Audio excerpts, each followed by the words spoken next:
So, lab for today is pretty minimal. It's a kind of mini lab to start with, and we're only doing 2 out of the 3 parts of the mini lab. So I will go to share screen.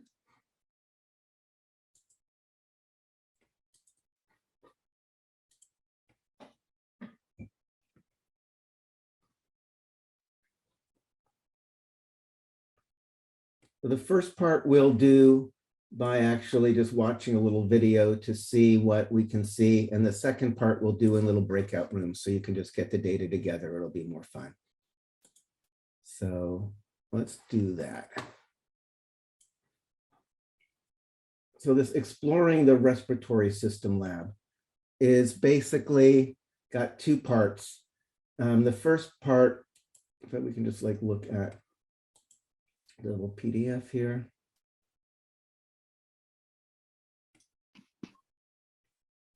The first part is just looking at the composition of exhaled air. It's basically comparing the air in the room, which is what you're breathing in, to the air that you're breathing out after it's been in your body.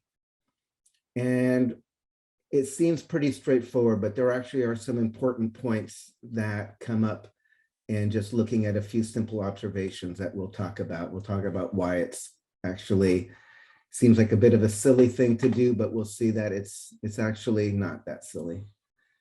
And basically the first part is going to be looking at the temperature. You'll look at the temperature in the room and then look at the temperature of the air you're breathing out. The next part will be water content. By looking at condensation on glass, you can see if there's higher or lower water concentration in the air. Carbon dioxide content, we actually have this thing where we have lime water. Here I have the little equation. Basically, it's calcium hydroxide, which dissolves in water, but if you mix it with carbon dioxide, it basically turns to chalk, which is calcium carbonate. So it's a way of seeing if there's a lot of carbon dioxide around, as if this stuff that normally dissolves in water turns to chalk. So those are our 3 things we're going to do. Compare the room and the air in the room with regards to temperature, water content, and carbon dioxide content. And that we'll have a little video, a 5-minute video where you'll see us doing this, and you can just record your observations from looking at that. The other part, effects of CO2 on respiratory center, you're basically going to be doing a few different ways of breathing and seeing how it affects your ability to hold your breath. So I'll describe exactly how that works, but then you can actually just do it. And again, it's not going to take that long, and I think it'll really drive home this idea of carbon dioxide driving your need to breathe. So we're not doing part 3. Part 3 is not being done.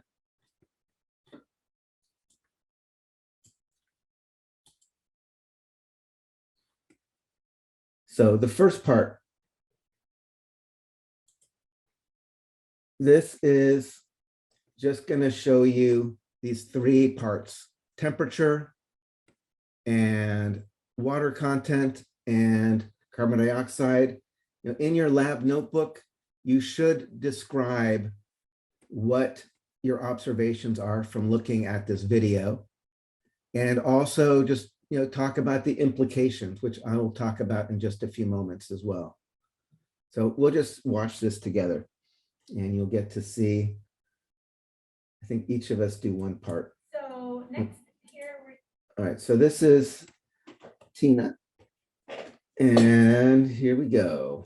we're going to do the Exploring the Respiratory System. This is part 1, composition of exhaled air. So we're going to compare the air that's here in the room, both temperature-wise and moisture-wise, and something else. And so we're going to start off looking at temperature. So right now, the thermometer is showing room temperature. Next, I am going to stick this in my mouth, but not touch any parts of my mouth, and I cleaned it. And I'm gonna exhale or breathe out a few times, and we're gonna see what happens to temperature, all right?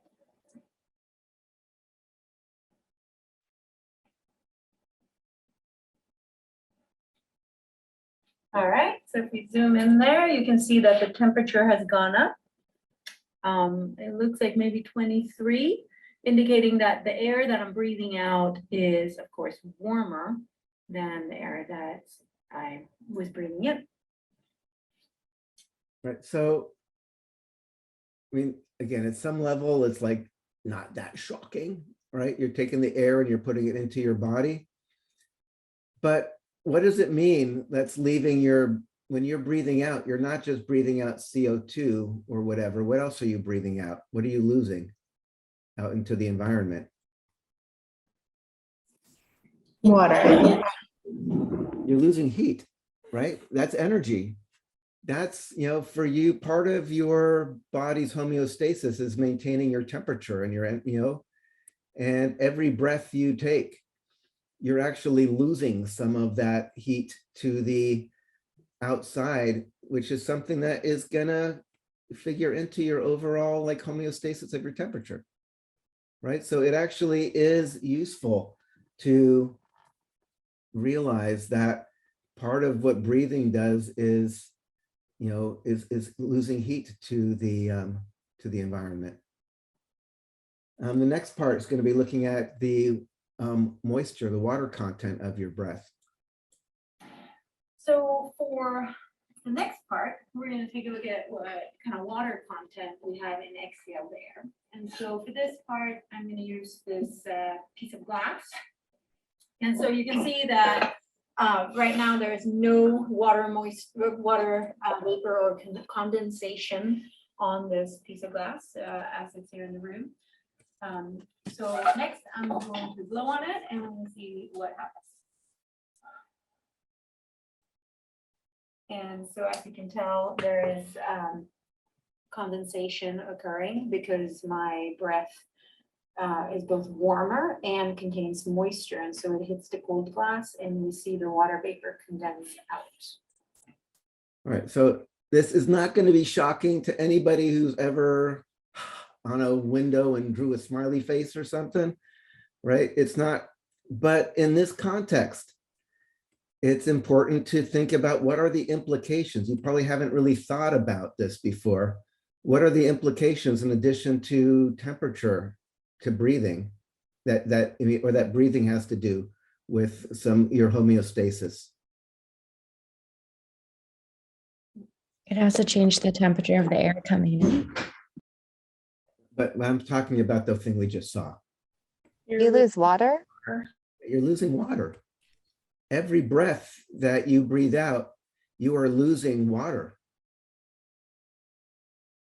When we get to water balance later, we are going to talk about insensible water loss, which is basically no matter how much your body is trying to conserve water, no matter how dehydrated you are, you're going to lose about almost a liter of water a day.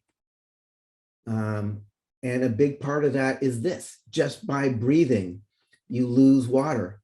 You can't not breathe, right? If you're on dune, you got to wear a still suit and it recycles the water from your breath and then it's a little better. But in reality, we are losing, water balance is really tricky. You don't have the ability to go without water very long at all because of this kind of thing, right? You can survive. Anybody in our class could probably go a month without another bite of food and you would not be thrilled, but you'd actually come out the other side okay.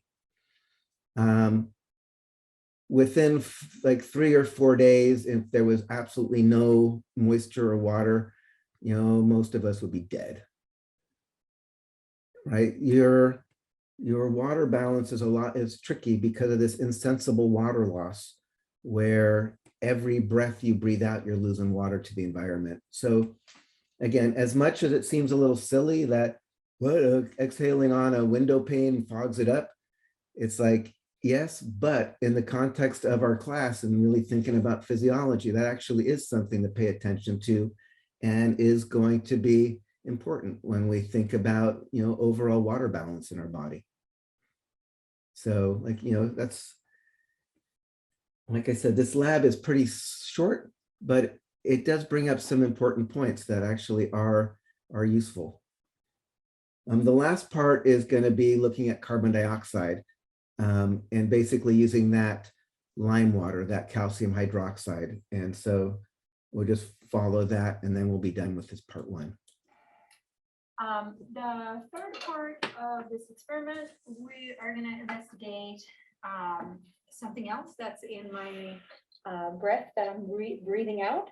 And so for this, we're going to use lime water, which is in this bottle here. And so you can see it's semi-clear, it's pretty clear. And I'm going to pour about 150 ml. At least I need enough for this longer glass straw to be able to be fully immersed into the solution. And so then I put the stopper on, make sure I get a good seal, and check that this longer glass straw is down into the lime water.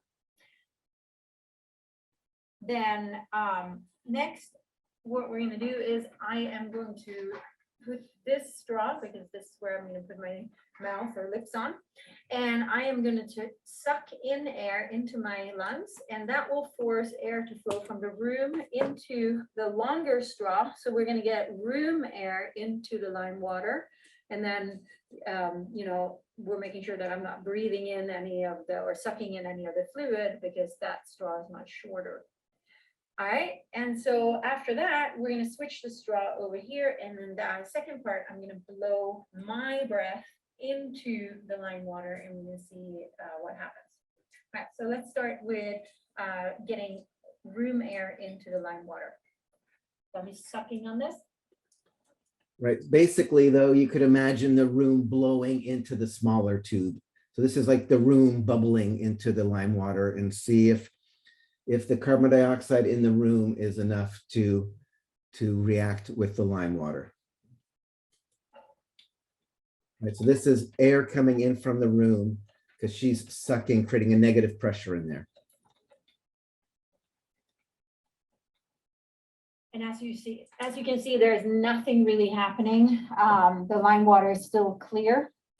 So next, I am going to switch to the other straw here, and for this part, I'm going to blow my breath into the water, and let's see what happens.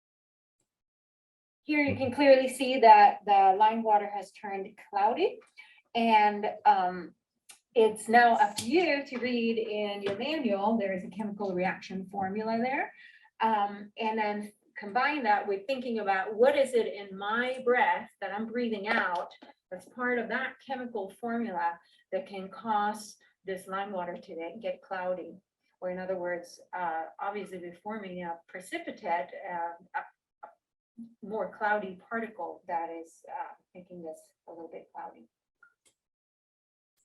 So next. All right. So I can stop sharing a second. Hold on.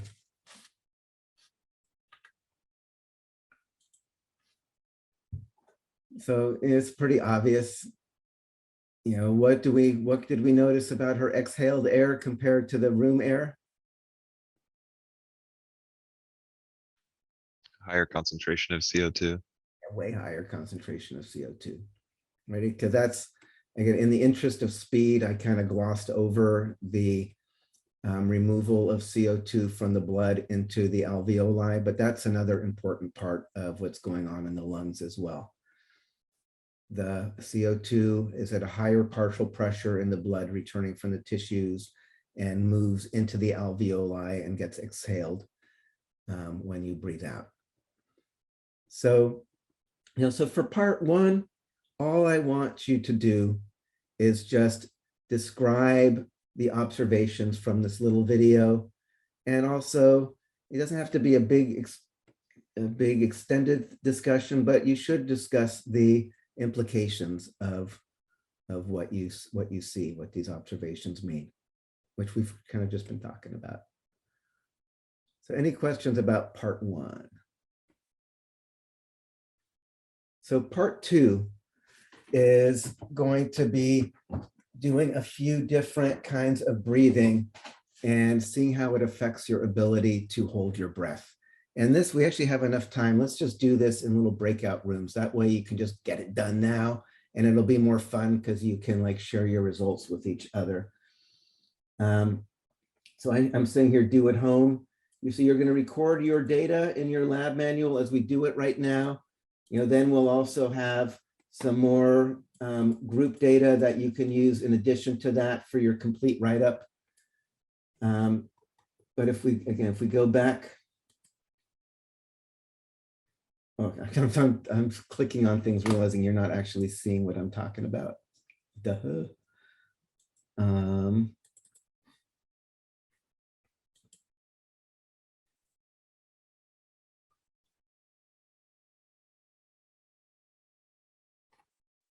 So taking 3 deep breaths. It's going to be the first part of this.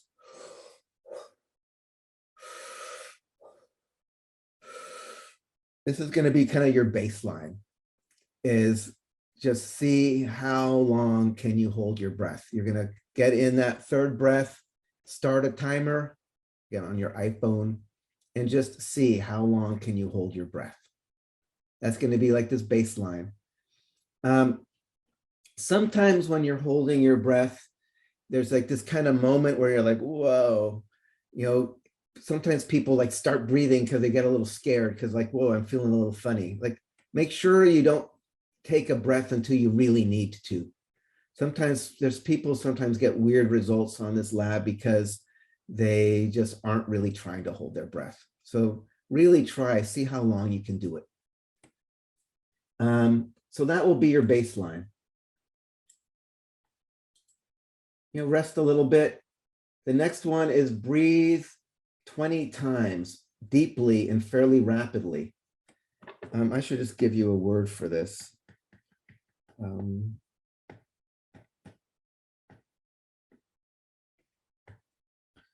Okay, so we're going to do, and this is breath holding. This is like that part 2. So we're going to get that baseline, which is going to be 3 breaths, and hold. The next one is what we're going to call hyperventilate.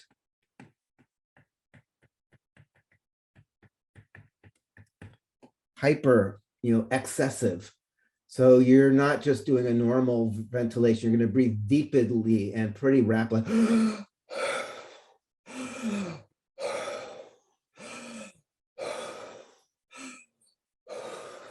What you're really trying to do is get complete exchanges out of your lungs. You're trying to really get all the carbon dioxide blown out. Remember, I talked about normally there's a lot of stale air in your system because there's that kind of dead space in the conducting zone.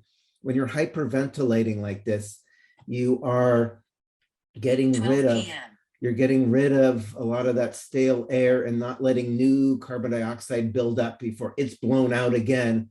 So you're really decreasing the CO2 in your body. What's that doing to your pH in your body?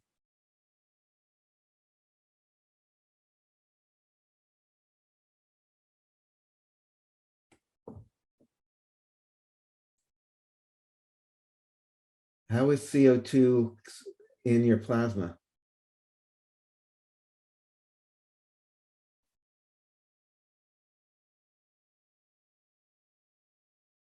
We just looked at.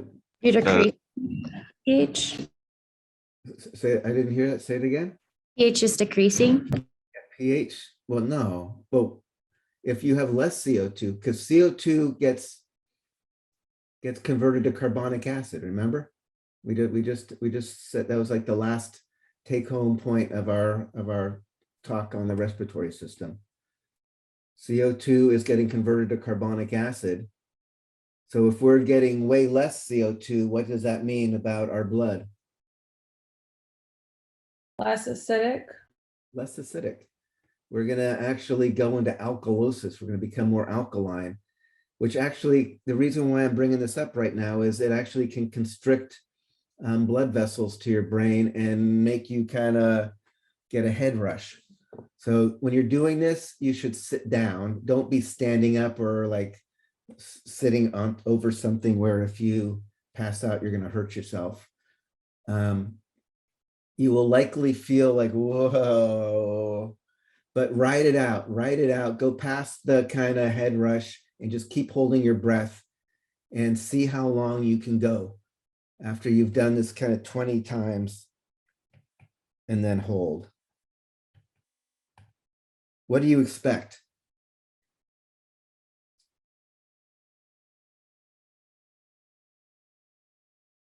Weren't you saying before that we should be able to hold our breath longer? Why is that? I can't remember exactly, but something to do with because we have less CO2. Somebody, so you're on the right track. Anybody else from, what did we say is the driver of your need to breathe? CO2. CO2, right? So if you are starting out your breath holding with this very decreased amount of CO2 in your body, what are the implications going to be? You're not going to be warned to take a breath until enough time has passed, so you can hold your breath longer. Right, it's going to take longer to hit that critical point where the CO2 is telling your brain, you got to breathe, right? You're starting with way less CO2 to start with, so it's going to take longer for your body to hit that point where you have to breathe. Does that make sense?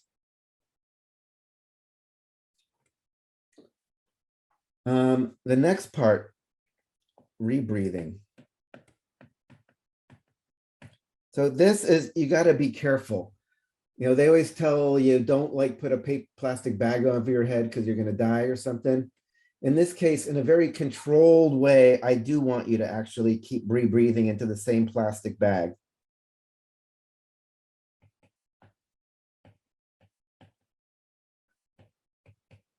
So you keep rebreathing the same breath for 20 times.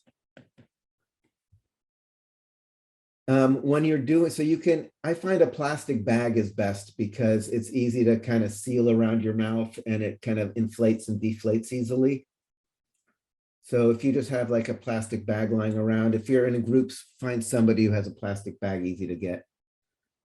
The important thing here that people often kind of mess up is the seal around the mouth.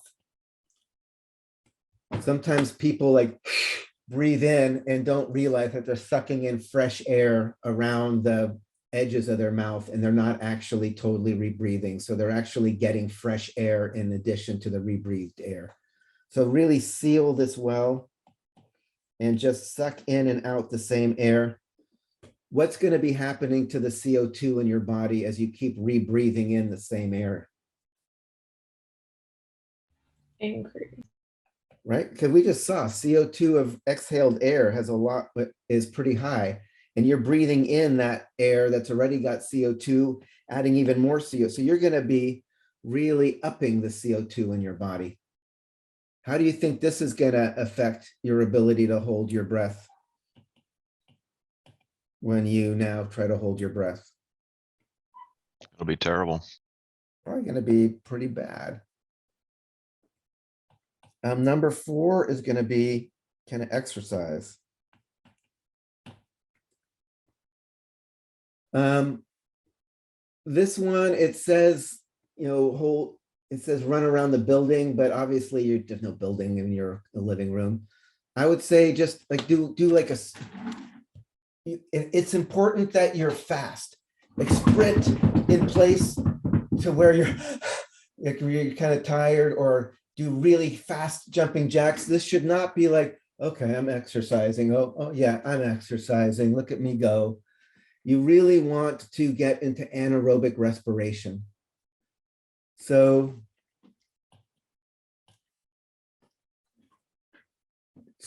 push it a bit. So don't just like, oh, I jogged a few times in place, I've exercised. You really like do like that, really try to, like, 30 seconds to like sprint as fast as you can, or something like that. What do you think is going to happen trying to hold your breath in that case?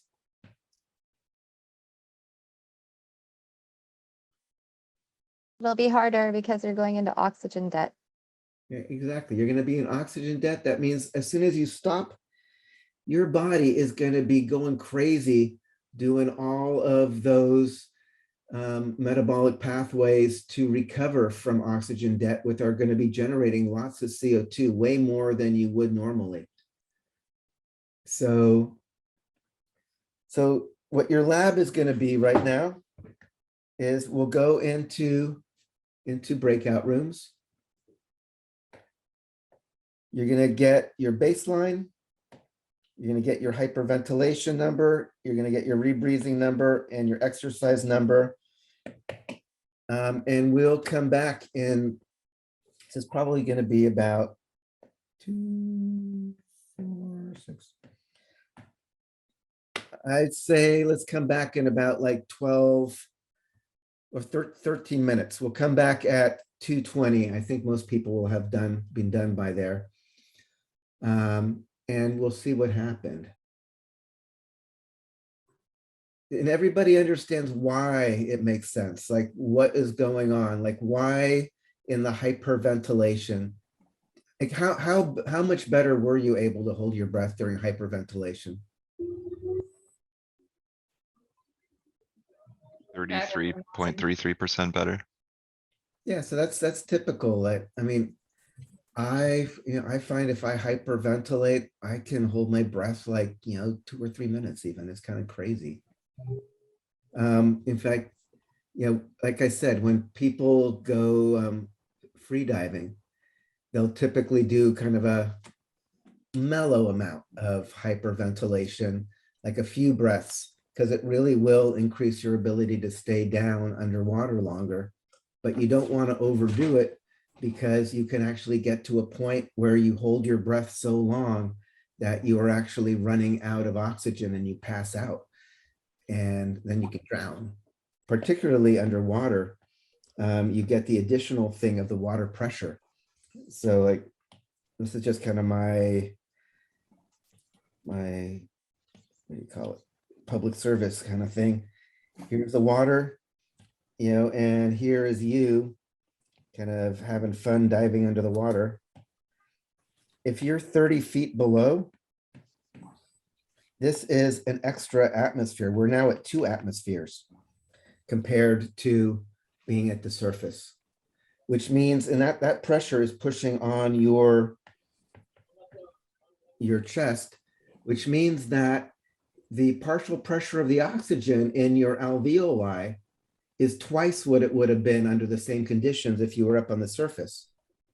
So we have even more of an ability to be extracting air or oxygen from the amount of air that's in your thorax there. But as you start heading back up to the surface and you get back more towards regular sea level pressure, all of a sudden, even if there was with that doubled of the outside pressure enough to make the partial pressure enough to keep oxygen going to your lungs down here, as you get near the surface, all of a sudden that's gone. And now all of a sudden the partial pressure of the oxygen in your alveoli might actually be so low that it's like sucking oxygen out of your blood. And it's not uncommon or I should say it's more common than you wish, that people black out if they hold their breath too much. And right below the surface, as they get to the surface, they actually black out because the pressure is lower on the outside again, and you stop transferring the oxygen into the blood. And so people do drown. It's another reason why, diving with a buddy is always a good idea as well. But so just, I think I'm making a big deal out of this because I'm in some ways recommending you do some light hyperventilation before you go down and check out all the cool fish, but don't overdo it or you're going to get into trouble. And I don't want to be responsible for anybody drowning. So what else? That's about it. And mainly I wanted you to get that as a kind of more visceral experience, because there'll probably be a question on the exam on Tuesday asking something about how your need to breathe is driven by the increasing levels of CO2, which hopefully now you can actually see much more dramatically. If you start with a lot of CO2 from the rebreathing, you don't have much time to hold your breath at all before you desperately need to breathe. Whereas if you've hyperventilated, really lowered the amount of CO2 in your body, you've got a lot longer before the CO2 builds up again.